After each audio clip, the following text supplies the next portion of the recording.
Hey everyone, welcome back to How to Be a Poser. Today we're going to take advantage of a color variant and different accessories to do poses with a figure we wouldn't ordinarily be able to do with the original.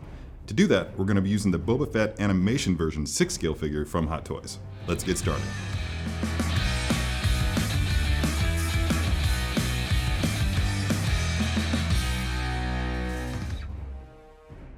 Alright, here he is, Boba Fett, the animation version. Still in his box, exactly the way he's going to come to you.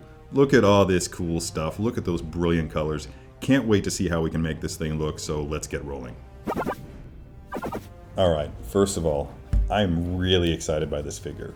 In essence, for the most part, it's just your basic Boba Fett figure with a few minor refinements, but the color scheme alone makes it worthwhile to me. Now, I want to feature this, which is like a combination of a rifle and a tuning fork by appearances, but it's really something that he used. If you haven't seen the animated introduction of Boba Fett, he actually uses this to control basically a Star Wars version of the Loch Ness Monster. As his steed, he rides around on the thing. So that's crucial, that's important, so I want to use this in the pose. Before we do anything else though, we should start by dressing the figure. These things come separately, not installed in the pockets, so this is how they're meant to go. This one goes there, that one goes there. Then this guy with the blade sticking up, which is weird because that's the more appealing element, but if you want to be screen accurate, then you should go with that thing. And finally, this little spike looking guy. Be really gentle. I'm looking at these wrist pegs seem really small, so just kind of gently pull them and out they pop. When you pull the hands out, you're going to notice that this stuff is going to be tempted to fall out, so it might be best, so just kind of bend that arm up so that the gauntlets won't fall off. Carefully insert the wrist peg back into the arm. Whenever you're posing, keep this part of the gauntlet even with the top of his hand. That's just a nice little guidepost. If you wind up twisting it like that, it's going to look off right away, and it's something that you can easily miss if you're not paying attention to the details. Before we pose the cape, let's go ahead and put the jetpack on him.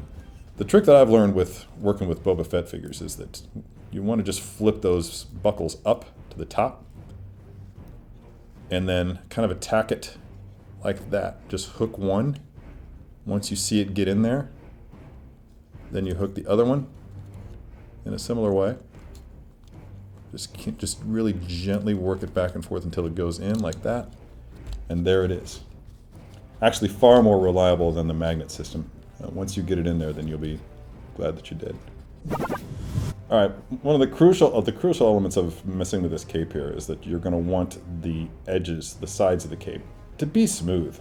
Before you do anything with the cape, start by straightening out any wrinkles until you have a relatively even flow without any crisp edges. Now, when you come up to the top here, just like with any cape dynamics, for lack of a better term, just form pleats. Some of them will be naturally occurring just from the way that the fabric is, the way the fabric functions. But just kind of form pleats that will form these little waves down here at the bottom. These much bigger waves. Little pleats, big waves. So let that follow all the way up to the pleats at the top. And just get it as close as you can to approximating the natural fall of real fabric. And I think that's pretty good right there. And I don't even know if this is going to work. I'm just living on a dream here. But I was thinking that if he's holding this, yeah, something like that. I don't really like how that's hanging out underneath his helmet, so I kind of want to rotate the hand. Just keep rotating that hand until you get it there. There it is. There it is. See what I did there? I had it at a bit of an angle, but that wasn't allowing his hand to grip it firmly enough, and it kept falling off of his shoulder. So just by rotating it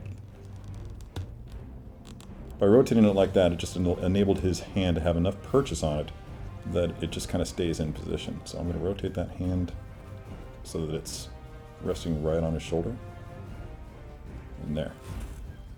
And the other hand is going to be holding his pistol.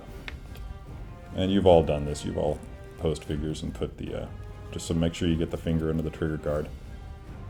Again, rotating this gauntlet around.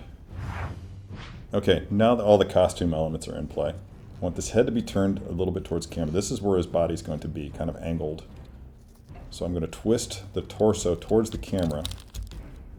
This right here, I'm just imagining myself looking at it from the angle that the camera's looking at here. But this right here, where the line is colliding with the body, kind of unacceptable. So let's just go ahead and move that back. It'll almost be like he's kind of sticking his chest out, bringing the shoulder back, and break the line of that gun arm a little bit away from that leg. Turn the gun and the hand. Rotate it towards the camera. There. That's pretty much what I'm after. Get that foot firmly planted out front. Just a little bit of a lead to it. You can see the little curve that it kind of creates there. I'm going to shift his hips towards the front, just like that. And this is going to be almost like a hero pose, where he's exaggerated the arch in his back just a little bit. He's standing tall and proud.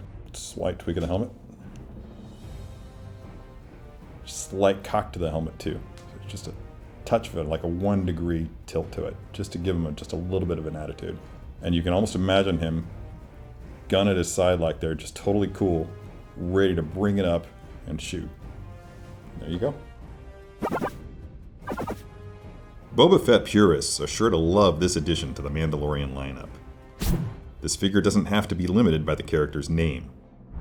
Let your imagination dictate who this character is. There's more than one color of Mandalorian armor in the Star Wars canon, after all.